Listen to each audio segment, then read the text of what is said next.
Of the clap here, right? Okay, good evening and welcome to our April meeting, Meet the Author interview. I'm Rick Meredith and I'm president of Capital Crimes, and we are pleased to have Brianna Heath with us tonight to talk about her debut novel, Robbie McNeil's Hit List.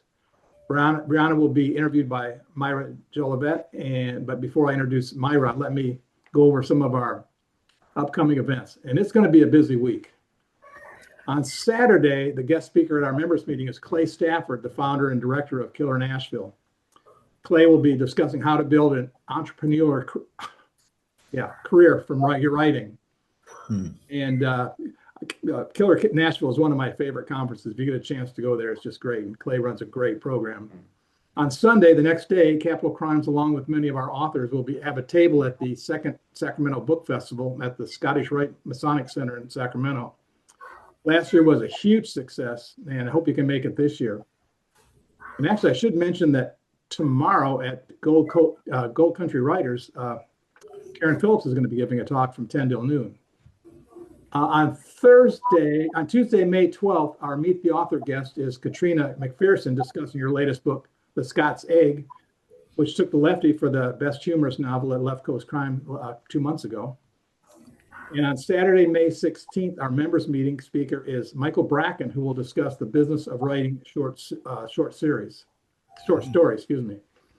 And on May 17th, Mac Daly will be hosting a crime time get-together at Old Haunts Bookshop in Granite Bay. We've been there a couple of times. It's a great little bookstore. So be sure to check your newsletter, the rap sheet, and our website for a full calendar of events. And let me ask you now to mute your audio and turn off your video during the presentation. And if you missed something, we are recording Brianna's interview, and it'll be on our YouTube channel in about a week. And if you have any questions, put them in chat, and Chris will compile them for our Q&A. Now, let me introduce Myra. I think you all know her. Myra began as a TV anchor and reporter. She filed early reports on the Space Shuttle Challenger tragedy for CBS News Evening News. She also created Emmy award-winning special investigations and covered true crime. She represented big oil, politicians, nonprofits as a communication strategist and spokesperson. Maya eventually decided to blend those experiences into her love of traditional mysteries. Her amateur sleuths are California natives with unique and humorous Louisiana Creole roots. 2 of her books are in the UC Berkeley Bancroft Library, the local authors collection. And Myra is on the board of Capital Crimes, and it serves on the membership and DEI-JB committee of Sisters in Crime National. With that, Myra, would you like to introduce our guest? Absolutely. I am so excited to introduce you guys to Brianna Heath.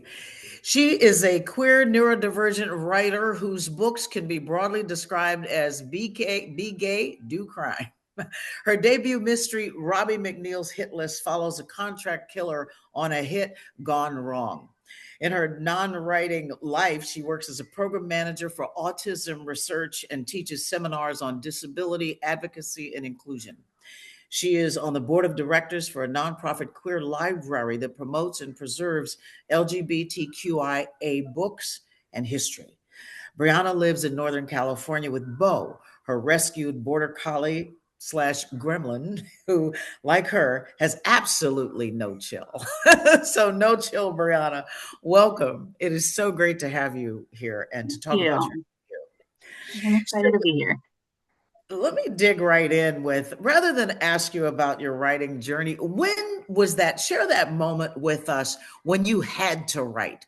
When did you make that shift when you just got to do it?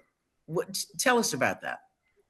So always, I have still journals and documents from when I, as long as I knew how to write, from the time that I could put words on paper, I started writing stories. And I wrote all the time. It's how I learned to type. It's all of these things throughout my life. But I then went to grad school. And so I did not do anything fun for many years because of grad school, and the recovery from grad school. And so it was only a couple years ago, 2021-ish, pandemic years, that I had the time, and the first thing I sat down and I wrote like 100,000 word story in a little less than 3 weeks. Like all the words that I had saved up from years of not writing were just like ready to go. And that book is terrible, but it did get me back into actually writing and doing, kind of recognizing that this is something I really love to do. Well, with that said, so with this particular path to your debut novel, what has been what was the most challenging to get you to this point? In the whole journey, patience. Mm, It takes a really long time to get from when you have an idea to when you have a physical book in front of you. And I am not a patient person. So this whole slow process, I wrote this book in March of 2022. And so it is like a full 4 years from when I wrote it to when it came out. Uh, so that was just kind of a challenge for me to have that patience and also to figure out how to kind of still juggle. Like all my attention is on, I want to get this book published, but I still need to find time to write other things, to continue to work. And so kind of finding that balance between putting a book out there and making sure that I'm not losing my own writing and creativity and the joy that I get from it. absolutely. And why mysteries? I was a Nancy Drew kid. Um, had all the Nancy Drew books. But if I think about like kind of what really made me love mysteries, I always come back to The Westing Game by Ellen Raskin. So it's, if you haven't read it, it's from like 1977 or 1978. And it's a middle grade book. I actually reread it recently, and it absolutely holds up. But I read it so many times as a kid because for me, it was what kind of made it click that mysteries ultimately are this big puzzle. And so Yes. throughout the story, you're getting these pieces to assemble. And reading then isn't like reading a mystery isn't passive. I mean, it can be if you want it to. You can just kind of be along for the ride, but it doesn't have to be. And so, like, as a reader, you're engaged with the story and these puzzle pieces in a way that I think you don't really get necessarily in other genres. Absolutely. And so I really love just kind of the puzzle aspect and the way that kind of everything comes together. And so I wanted to write that. Yeah. And we want to solve the crime. Yeah. We want to, we want to do that. It's like, figure out what's going on. exactly. We're active readers. I guess you could call it that. So now I want to introduce everyone to the book. Robbie McNeil's Hit List, a Mystery. For this hit woman, curiosity may be killer. Contract killer Robbie McNeil never asks questions. Her mission is simple: do the job, get paid. Get back to running the karaoke bar she co-owns with her queer platonic partner and fellow contract killer, D. And it works. That is until the ambitious new theatrical venture breaks the bank. When a mysterious new client hires Robbie for a hit, she takes the job, even though it's sketchy as hell, and he won't tell her anything but the target's name. But hey, she didn't build her reputation by being curious, and she desperately needs the cash. Except something about this new target doesn't add up. When he disappears with no record he ever existed, she chucks her no questions asked policy out the window, determined to figure out who this target really is. But the price for asking questions is high and might just cost Robbie everything she holds dear. So with that as an introduction, do you have a favorite paragraph that you can share with us? Yes. So I went back and forth on kind of what I wanted to potentially share. So there's a section where she and her partner D, they're talking about how Robbie has not finished this job. She's been procrastinating. So I'm just going to read a little snippet of this conversation that she's having with her partner. So I'm an artist. My work is elegant and refined. Robbie sighed dramatically. You couldn't possibly understand. A piece of popcorn bounced off her nose. Dee was better at aim and distance than her. Robbie was fairly certain when James had gotten Dee trained as a sniper, He never intended those skills to be used to assault anyone with items of food. Yeah, you're a murderous Michelangelo. I take it that makes Landerman what? The Sistine Chapel? Robbie couldn't remember what exactly that was, as was the case with a good number of references Dee made. He never made her feel bad, just sometimes forgot the two of them had different ideas of what constituted common knowledge. But even without recalling the details, she did know for sure that a Ninja Turtle wouldn't have been named after a guy who didn't make fancy art. It's one of my favorite paragraphs. Love it. I really enjoyed your writing. I have to say, I really did. So how would you describe Robbie? You know, when we talked earlier before this, I told you the words came to me, unassuming darkness, because sometimes the dark personality is very bold, but there was just something different in Robbie. How would you describe her? I really actually like that phrase, the unassuming darkness. Because she does just kind of have those dark parts, but it isn't necessarily how you think of darkness. You know, it's just a little bit quieter. And I think that is ultimately, she is kind of this studying contrasts. So she's undereducated. She has no idea who Michelangelo actually is. She's undereducated though, but she's very intelligent. She just doesn't kind of have those, pop culture experiences or things like that. And she has learning disabilities and she struggles with reading text, but she's really good at reading people. And then, of course, she's a contract killer, but she has this life that's full of kind of joy and music. And so I think she's just kind of this person that has a lot of contrast in her. And so, it was great reading when she got recruited because she just didn't flinch. I mean, it's like somebody comes and says, well, I want to recruit you to be an assassin. Okay, what's the details? I mean, it's just like, oh, what? But what fascinated me, James, who recruited her, gave me this energy. I saw him as James Spader in Blacklist, Reddington, that sophisticated, snobby criminal. Is that James, or did I overread him? No, I think that's fair. He is absolutely snobby. And he's this really cunning person. He thinks very highly of himself, and in a lot of cases, honestly, it's warranted. He's very good at what he does. But he was really fun to write because aside from the prologue, which is from his point of view, the whole rest of the book is Robbie's perspective. And so the way that we see him of this like master criminal who's in charge of everything is warped through kind of her perspective. And so to her, she's like, this is the guy that he changed my life. He set me on this path to get me to this point where she's confident, she's happy, and she's really grateful for everything he, has done for her. But what he did for her was turn her into a killer. So like, he's not a good guy. So it's really interesting to kind of put him together and have, like you said, that like, he's just this mastermind. He has the big picture. And in early drafts of the book, James was actually dead.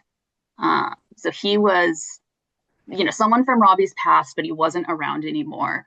And at a certain point in revisions, I brought him back to life to the version that's in there now. And I think it helps the story a lot to kind of see that that version of a criminal, how he created Robbie, and then the version that she is, because she's not, like, Robbie is not Reddington vibes.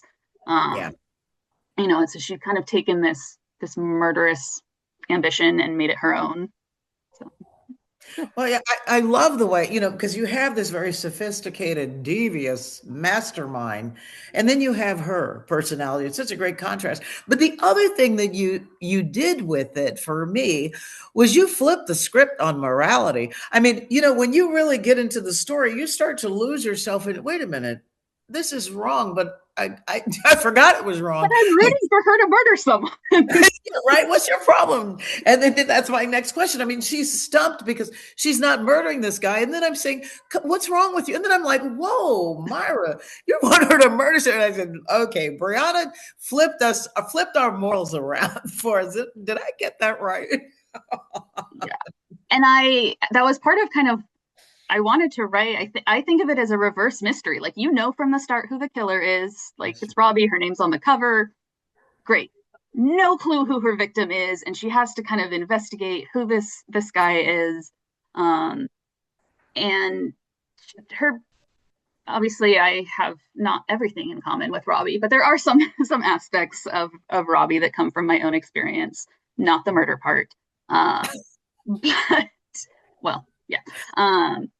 But just kind of to me as a neurodivergent person, the way that my brain works is sometimes I get stuck on something and it is out of my control and I just have to see it through to the end, which actually is how I write books. And so sometimes it serves me really well because I start a book and my brain won't let go till I finish.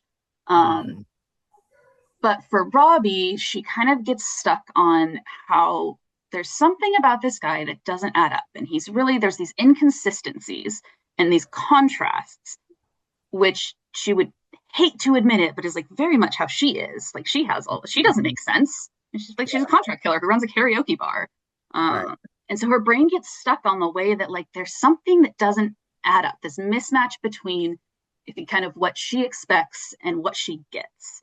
And so she's not quite ready to kill him until she can figure out what is it that's causing this kind of sticky attention that she can't let go of. And there's just something about him. And she's on a deadline. I mean, that ticking clock is going because she accepted, I can't remember how much upfront money. Half. Yeah, so she gets half her money up front and she has a month to kill this guy and then she gets the other half of her money and she needs that money. Like they've been pulling like a little bit of light embezzlement on the side, which, compared to murder is fine. Those dancing they've been stealing money from their karaoke bar and iffy if they can make payroll. So she needs to kill him. She needs to get paid. Yeah, it's just such an interesting and unique twist, and I think that's the charm within it, So now we want to learn from you before we open up, because we have amazing guests who want to continue the conversation. But before we do that, I just have a few more. What lessons, your biggest lessons in writing this book? What did you learn that we can listen to and learn from? So this was not the first book I wrote, but it was the first mystery. So it was a learning curve of I wrote some sci-fi stuff before that. And I was writing an adventure story is very different than writing a mystery. And I think a lot of it was just kind of learning, like I said, those puzzle pieces, how to set them up and have them come together. But to keep the reader engaged, there's got to be something that keeps you going. And for this book, a lot of it was the way that things tie together. And so I originally was she has a karaoke bar, she's a killer, and these are separate things, and she's doing this musical theater, and these are separate. And so from this book, I learned a lot of just kind of the ways that you really need to integrate things to make a story. And so her karaoke bar and her musical theater and her murder, they're all tangled up together. So that when you're learning about one, it's still pushing you forward to the next part as kind of you move through the mystery. So is there anything in this particular journey that you would not do again? Do you have anything that you kind of said, I'm not doing that again? Did that happen at all? This was actually probably one of the most fun books that I wrote. But I do think that I got attached to it. That's a weird thing to say, but I got very stuck with this is the way it has to be. And so I struggled a lot with editing because I had a fixed way in my mind that it needed to go a certain way, even if that wasn't the best way to tell the story. And so I think from this, I kind of learned a little bit to step back. I love what I write. I love the stories that I do. But I have to treat them as something that is changeable. I can't just be I wrote this story and it's done. Because when I finished this one, I was great, I finished it. And I think I really needed to learn to not be so fixed on it being a particular way, but recognizing what needs to change to make a better story. Wow. And of course, before we open up to the floor, I got to ask you, plotter, pantser, both, which and why? So I used to think I was both, and then I talked to other people who are both and realized that's not me. So I am very much a plotter. There are outlines, there are spreadsheets, there is a whole process. And I mean, there's wiggle room in there. I get to know my characters a lot through the writing process. I don't necessarily have a full picture of them up front, but I need to know where I'm going when I sit down to write each day and I'm going to start a scene. I need to know where it's going to end. Like, what is my goal? And so for me, an outline is not this like restrictive kind of process, but the outline is the guardrails. Like, I'm going down a road and I can swerve around a bunch if something seems fun or this idea looks great. But I have the guardrails of the outline that kind of keep me from driving off the cliff and going, oh, now I can't take the story anywhere. So the more that I write, the more that I outline, the more I get attached to being just very much a plotter. I gotta know where I'm going. That's a great way to put that. So now, Chris, I know you're collecting questions. Are you ready for us to open up the floor so everyone can visit? Yeah, hi.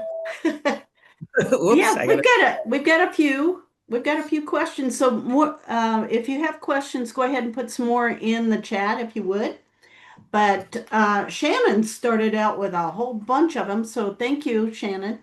The first one is, did you write with a community writing or a feedback group? For this one, I didn't. This I wrote before I really found writing community. And that what I was saying about like recognizing a story is changeable, I think was something that I didn't recognize till I found community, and got kind of that idea of like feedback and integrating that feedback. So this one was kind of written at a fairly isolated time for me. And I realized that I could not keep doing that. I was like, I need to talk to someone about writing. I need other people to understand what's going on. So I definitely have more critique partners and beta readers for my process now than I did for this book. Okay. She also asked, what was your editing process? For example, did you use a developmental editor? Yeah, so this is traditionally published. So I would have my acquiring editor was also my developmental editor. And a second one was brought on halfway through the process who was in training. So there were some speed bumps there.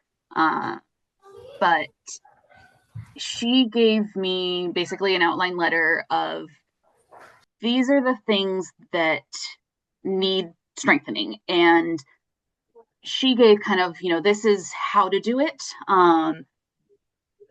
But it took me a little bit to kind of get used to this editor process where I realized what she's telling me to do, I don't have to do it. One of the things she suggested was there was a point where she really wanted Robbie to be keeping everything secret from her partner D. And for me, I was like, that doesn't work. That is not their relationship. They have an incredibly wholesome, good communication relationship. But if I looked at it, what she was asking was there needs to be more tension between some of the characters.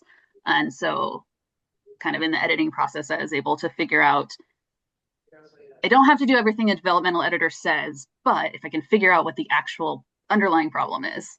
And so I actually enjoyed the process a lot. I think I learned a lot from it. That's really a great take. That's a great take on how you went through the editing.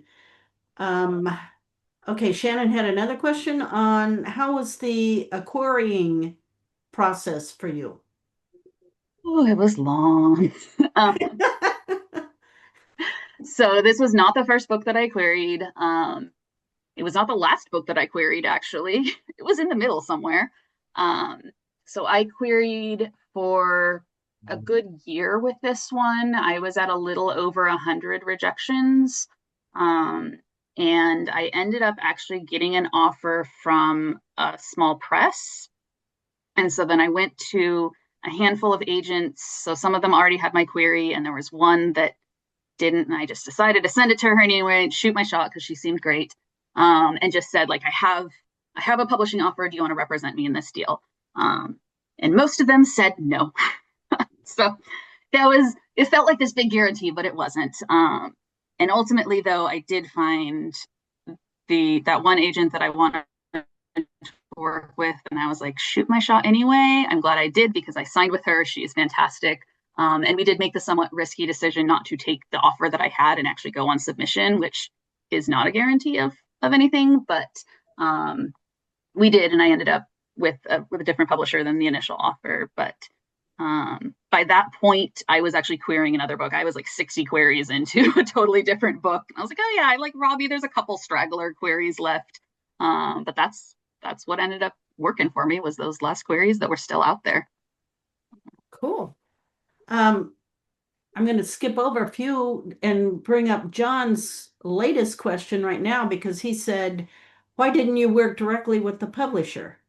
Why did you go to ask for an agent? To an agent? Mhm. I have no idea how publishing works.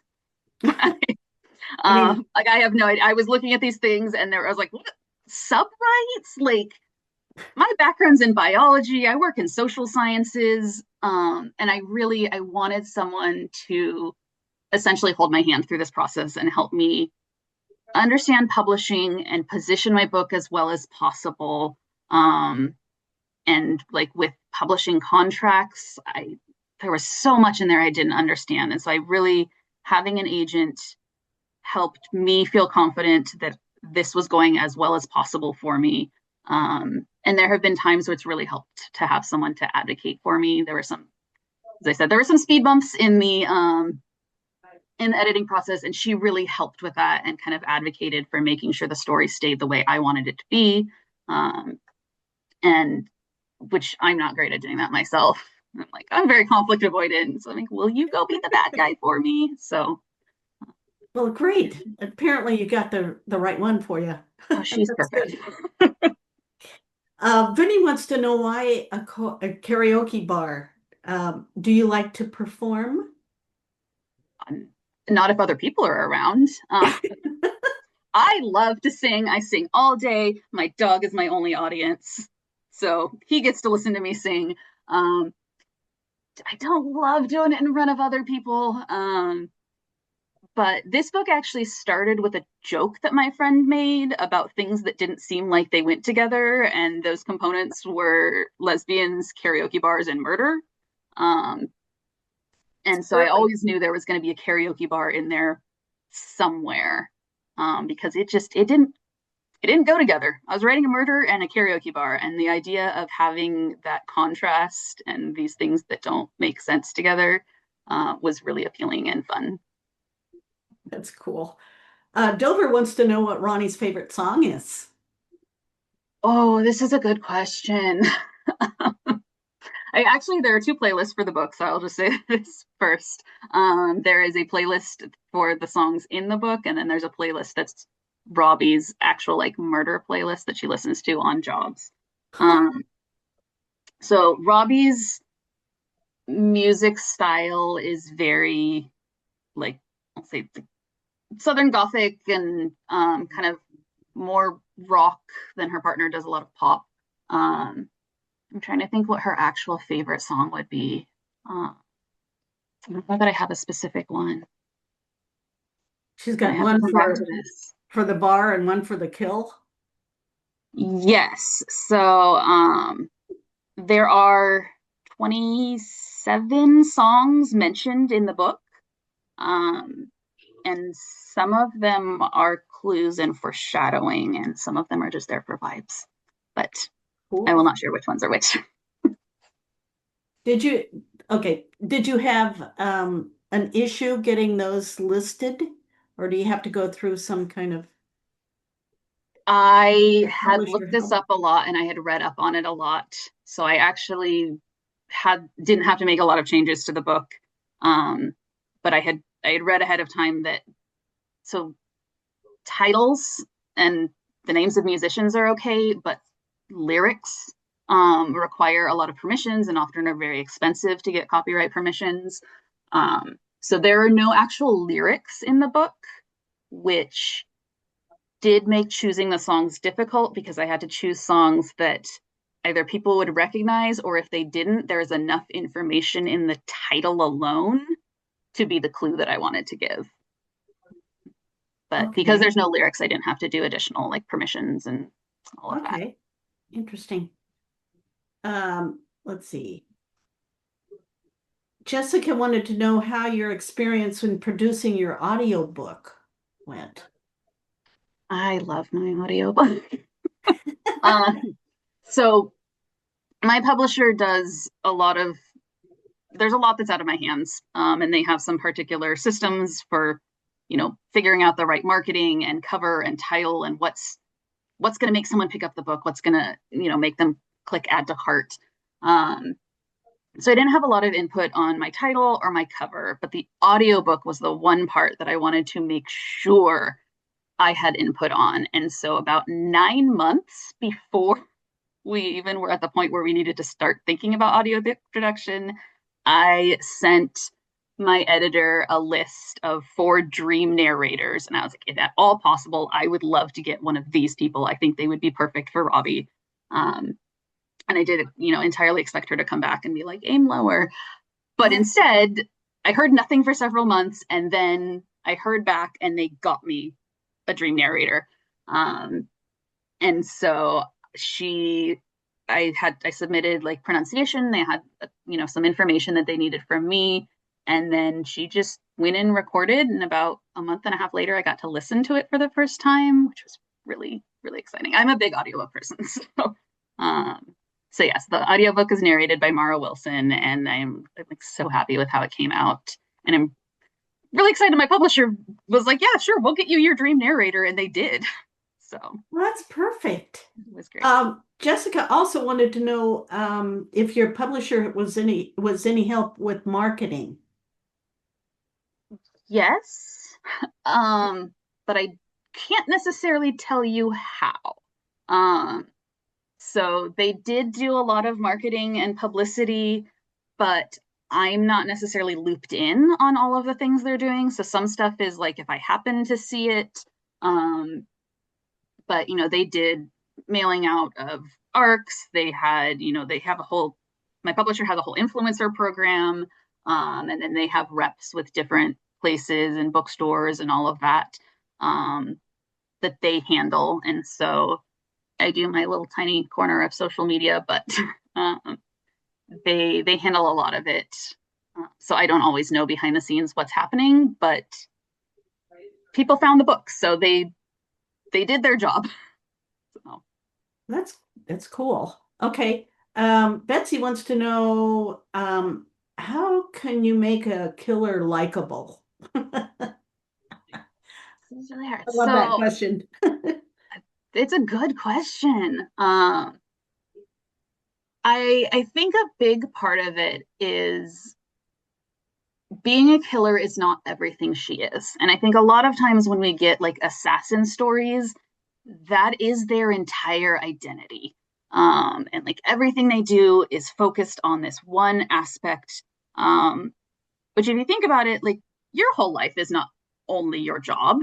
And so for her was kind of building out this life where like being a killer is one piece, and it's not a great piece, but she also, she has this partner that she's got a great relationship with. She's got the music, she writes music. And so she has all these things that I think really humanize her because they are things that we can relate to. Because I'm hoping that nobody here relates to being a murderer. But the other components, I think, kind of made it so there's more to her than being a killer. And I think that really helped make her someone who's likable, that you're interested in what's going to happen to her. She's also just funny. There's a lot of humor in this book. So that's good. Okay. Rick wants to know what Robbie's mode of execution is. Yes. So this required some thought. I wanted something that didn't have to deal with the bodies because that's a whole separate job. And I wanted something that showed off just like how clever she is and the way that her brain works. And so her method is she sets up accidents. So if she does her job right, it doesn't look like anyone was murdered. There was just an unfortunate accident, and now the person's dead. And so but she has to think through, like, setting in motion, this has to happen and this has to happen and this has to happen in order for the accident to happen the right way. Which is also really difficult to write because my brain doesn't work that way. I don't see the whole thing in my head, but. That's brilliant. I like that. Yeah. John's getting back to serious stuff. He wants to know when you write during the day, what time of day, and what your writing schedule is like. So I describe myself as a speed drafter. So it takes me about 3 to 4 weeks to write an entire first draft of something. Wow. And Wow. that's I feel so Okay. what I mentioned earlier. It's that sticky attention where, like, that is the only thing. It consumes my entire brain and I need to get it out. That's wild. And so when I am actively drafting, I finish my work, 5, 6 p.m. I have dinner and I sit down and I write until like 1 in the morning and I go to bed. So I do all my writing at night for very long periods of time at once. And it has to be every day. That's my other rule for myself, is once I start drafting, even if it's a day where I actually have a bunch of stuff in the evening or something else is going on, I have to write some words. One day I wrote 100 words and I think I deleted them later, but like I had something, so then I kind of kept up that momentum. But all of my writing's at night. A lot of my writing is in my hammock. Okay, he's also asking, how long does it take you to develop your outline then? My outlines are usually also a couple weeks on their own. And sometimes they go faster. I think this one actually was like a week, because the idea just sparked and it felt like it was all coming together. But before I outline, I have a document where I just start writing out every idea and stream of conscious. And there's like, it's a conversation with myself. And I put down all the ideas and then see how far I can take them. And if it feels interesting and if it runs into a problem. And so I keep doing that over and over, getting a little bit further of this works until, okay, I have a whole story arc. And then I start to put together the actual outline part of it in terms of like bullet points, what goes where. But, Interesting. Dover wanted to know what the first story was that you invented as a kid. I have that actually. I made a video with it a couple of weeks ago. Cool. See on my shelf over here. Okay. There we go. Oh, nice. Oh, wow. Written and illustrated. How old were you? Let's see. Let's look at because I wrote the copyright page myself as well. So this one I was 8. And I know that I wrote stuff when I was 7, but I don't have any record of it. But this was a mystery about a horse that gets out of its stall and all the carrots are missing, but it wasn't the horse that got out of the stall that stole the carrots. Plot twist. It was a different horse. Well, nobody in your family was surprised that you became a writer, right? No, absolutely not. Wow. My mom was like, oh, yep, this seems right. This makes sense. Chris, I think there was an earlier question about whether or not this will be a series. Will we see Robbie? Yeah. I don't know. My answer is I don't know. Right now, there's no plans for publishing a sequel.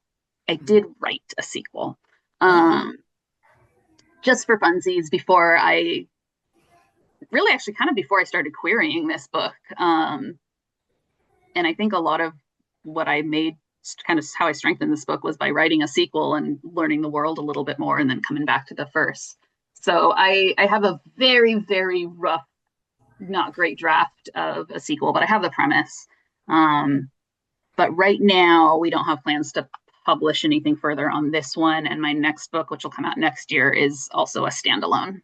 Well, it'll be by itself. Well, that was another question of what's next. Too. I think since this is recorded and goes up, I can't actually like say the title or show the cover. But something because that's not fits. public yet. But I have the title and I have the cover. But next year I'll have another mystery coming out, which is a little bit more of a traditional mystery than this. It is a very intentional fair play mystery, which was fun to plot. Because so if I feel like most people here probably are familiar with the term, but fair play is essentially the reader has all of the clues they need in order to solve the crime by the time the sleuth does. And so that one is a fair play mystery set in California about a family of criminals because criminals are fun. But all the criminals get together for a family gathering and a dead body shows up in the backyard. And nobody's claiming it. So that is my next one. Wow. Good. My edits for that are due on Monday, so I'm like deep in the middle of that one. Well, John asked one more question about, did you ever get disheartened or frustrated during the time you were querying? Yes, I did very much. I think everybody does. The first book that I queried, so the one before this, I actually didn't query very many. I sent, I want to say 25 queries, maybe. It wasn't a lot.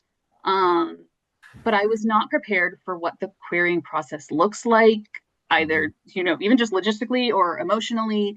And getting 25 rejections absolutely crushed me. And I just don't want to write anymore. And so I describe like, I feel like a lot of the advice on querying is often like, just keep going, like just push through. And I very much advocate for like, just quit if you need to. And I had to quit querying that one, and I had to stop for a while to be able to feel like I enjoyed writing again and I was confident in my writing again. And then by the next time that I started querying, I knew more kind of what to expect. So I was a little bit more emotionally prepared, and that's how I was able to get over 100 rejections and not, completely be crushed. But I also had completely given up hope on this book. I was that one's done. I didn't think it was going to go anywhere, but it did. So. Well, thanks for sharing that. That's important. Yeah, and everybody loves hearing that about, your experience on that. Yeah. I think that's the questions that I have, Myra. Do you have more?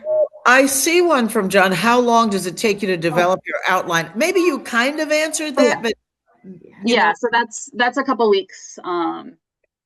It does vary. Sometimes I feel like it comes together like really quickly and I just immediately have the ideas.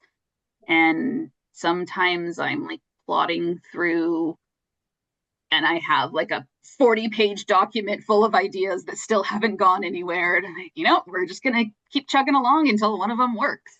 So sometimes it is a lot slower. So I'd say average is a couple of weeks. I've had ones that took me a couple months. I've had ones that took me like 3 days. It just sparked. And so it definitely varies a lot depending on the book and the idea. So what are you reading right now? I mean, what do you enjoy reading when you have time to read, or if you're like me, audiobooks rule your world? What are you reading or listening to? Everything, absolutely everything. I read a lot. I listen to a lot of audiobooks. I'm usually reading more than one at once. So I have an audiobook and an ebook. So I read across, I read mysteries, I read sci-fi, fantasy. I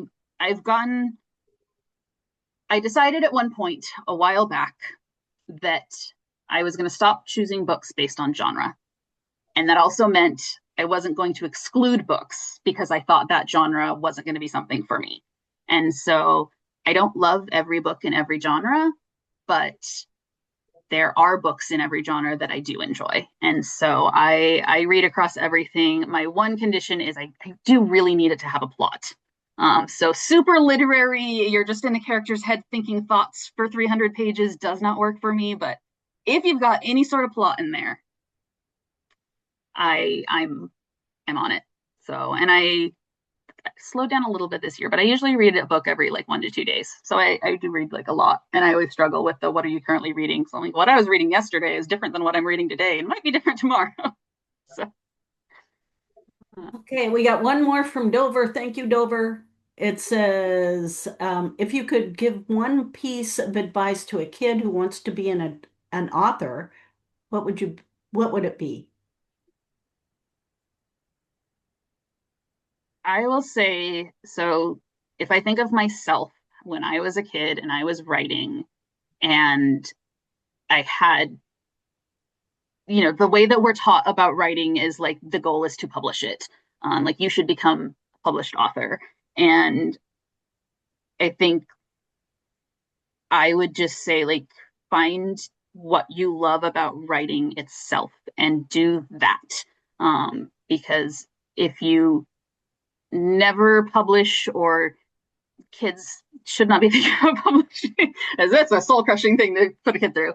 But like, there doesn't have to be an end goal. Writing is something all by itself, and you can enjoy writing just for the sake of writing, even if it's not going anywhere or you don't want that to be your full-time career. Like, enjoy writing for the sake of writing, and find the parts of it that you really love. That's well put. Beautiful. Thank you. Okay, Myra, your turn. Yeah, look, I see Rick wrote writing is therapy. And that's true. No, I really enjoyed the read. And especially enjoy the advice. Oh, we have another one in here. Do you have any favorite craft books or writing PD that you've done? Yeah, so my admission is I've never read a craft book. Oh. I know that there's like a bunch out there, and I just never have. I did try to read Save the Cat Writes a Novel once, but I did not make it very far. I think most of what I've gained about craft, I gained through reading, but not just passive reading, like actually analyzing what am I reading, looking like, okay, I'm at the 50% mark. What have they done so that the pacing works? And so I will say I learned in the field. Yeah. And so, yeah, I actually have never read a craft book. Forensic reading, yes. Yeah. I feel like I saw something else in chat, but I missed. Yeah, from Rick. How about attending conferences and panels? Yeah, is that it, Rick? I see you have. In terms of learning craft, I think is. Yeah, from learning craft, you get much out of panels or conferences, or one-to-one, or like the writers' coffee shop or Capital Crimes or anything like that. Plug for Capital Crimes. A plug. I think, I mean, a big thing that I get out of that, like my favorite thing about having joined Capital Crimes is the community. Like, I think that having writing community is really, really critical. And goes with that, like, it is a joy of writing, and you get to find other people who are like, this is fun, rather than only viewing it as like a business. Or in terms of listening to like talks or panels, that sort of thing, I do like attending them just because I'm curious how other people work, because there's so many different ways to be a writer. But I don't know that I could pinpoint like what specifically I get from them, so much as the kind of an osmosis of just loading things into my brain. And later when I'm writing, if something comes up, sometimes it'll click of like, oh yeah, that's a thing. It's like I don't take notes or things when I go to conferences. I just sort of listen and let everything soak in. And at whatever point I need to access that information, I hope it's still in my head somewhere. Did you say earlier that you're indie publishing something? Do you do that as well? I do not. I do not think I could. Yeah, There's a lot of work that goes into indie publishing. And I am not great at things with multiple steps that I have to manage on my own. Like part of that's like an ADHD thing. So I have a hard time looking at a big process and figuring out what are the things that I need to do to accomplish that end goal. And so traditional publishing, it's always just been like, well, what is the one next step? It's okay if I don't know what comes next. So I don't know why I heard that. So I I hugely admire indie authors. I don't think that I could do like the amount of work that they put into their books. yeah. I will be honest, I feel a little bit lazy. That's why I didn't want to do indie. Well, I think the lazy ship sailed when you told us how fast you do a draft. Did anybody else feel really incompetent when you read that? I was like, great, a first draft in that amount of time. I always frame this as that is not for everyone. I very much recognize that that is not something that works for all people. And a huge part of what makes it work for me is I do not have kids I have to take care of. I don't have, like partner I have to take care of. And I have very poor sleep habits. I don't sleep a lot. And so, which I don't recommend to people in general as a rule of like, you should just try to sleep less. You'll write more. But those things do make a difference. And like writers who are parents, I recognize like you can't just sit down at 5 p.m. and write until midnight and just ignore your family. So I definitely recognize it's not for everyone. Okay, sorry, it's me again. The question lady. Shannon's saying, do you write neurodiverse characters? Does that enter your writing craft aside from your process? Yes, I don't know how to write neurotypical characters. Sometimes I try, but I don't really understand how your brains work. So all of my characters, intentionally or not, will end up with neurodivergent traits. A lot of them don't have something that's formally written on page. Like Robbie's dyslexic. She definitely has characteristics of ADHD, but like in world, there's no context where she would have gotten formal diagnosis or services or supports. And so that's something that is shown through her character, but isn't like named on page because it didn't feel realistic to kind of give her that information. Okay. But Robbie's very much a neurodivergent character. The one in my next book is really, it's kind of very autistic. So we're gonna have to wait for that one. Okay. And then John says, did you get a developmental editor before or after you got an agent? After. So the developmental editor that I worked with is with my publisher. Okay. So I did do a mentorship. There's a mentorship program. There's a lot that are, whole programs. This one is literally just an author who's like, I've been an author and publishing for 10 years. Does someone want help? And he just periodically throughout the year will open applications. And so I do think that helped, but that wasn't necessarily something that I couldn't have gotten from like a really good critique partner. So it was, I think up until the point of having a publisher and an agent, critique partners are the way to go. I don't generally advocate for dumping a lot of money into getting an editor for something that may change radically further down the road too. Cool. Okay, he had also asked who designed the cover because we discussed how cool your cover was earlier. So my cover designer is Matt Rosler. I did not actually know his name until we did the cover reveal on Instagram and he was tagged. My publisher tagged him.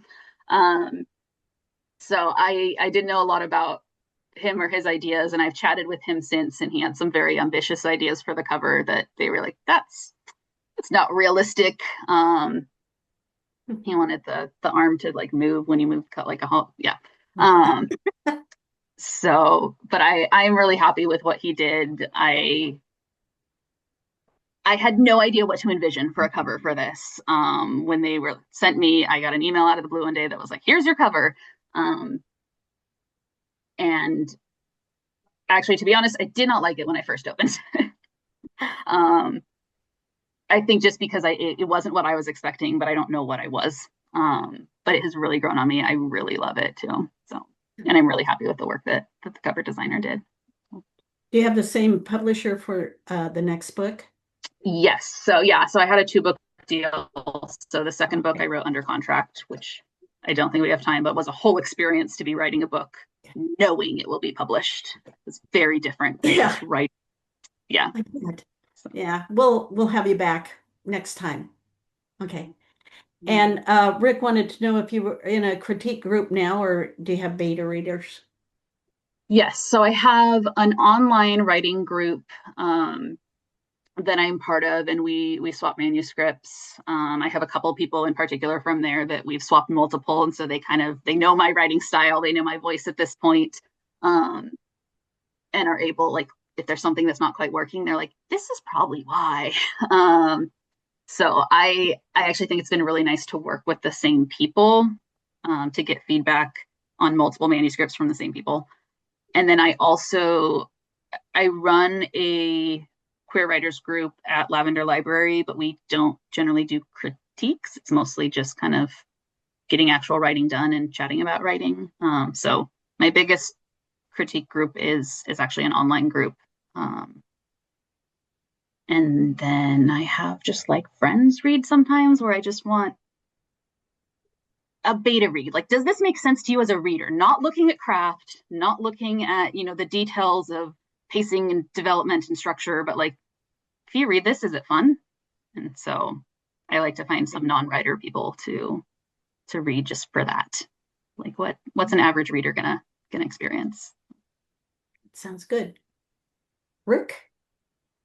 Well, so what a breath of fresh air. Thank you very much, Brianna.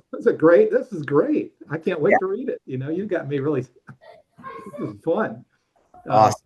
So everyone go out and buy it. Come on. Let's kind of support our writers here, right? And the audiobook too. Come on. The audiobook is fantastic. See the movie, right? I'm hoping. Yeah. So no, that was wonderful. Thank you very much. And it's been a great interview, Myra. Thank you very much. Oh, thank you guys. All right. Thank you for having me. Thank you everybody for showing up. And remember now, Saturday we have our members meeting with Clay Stafford, and then Sunday is the Sacramento Book Festival. And I hope you're all there. Capital Crimes will have a table, and as well a lot of individual authors. So should be a lot of fun. I will be on a panel at 12 or 12:30. Oh, okay. Well, I got the last one again, as always. Yeah. I should probably find that out. But it's not. So yeah. So well, if no more questions. Thanks everyone for attending tonight. And again, Brianna, this is wonderful. Great presentation. Yeah. Thank you so much. Yeah. Good night, you guys. And it'll be on video in a week.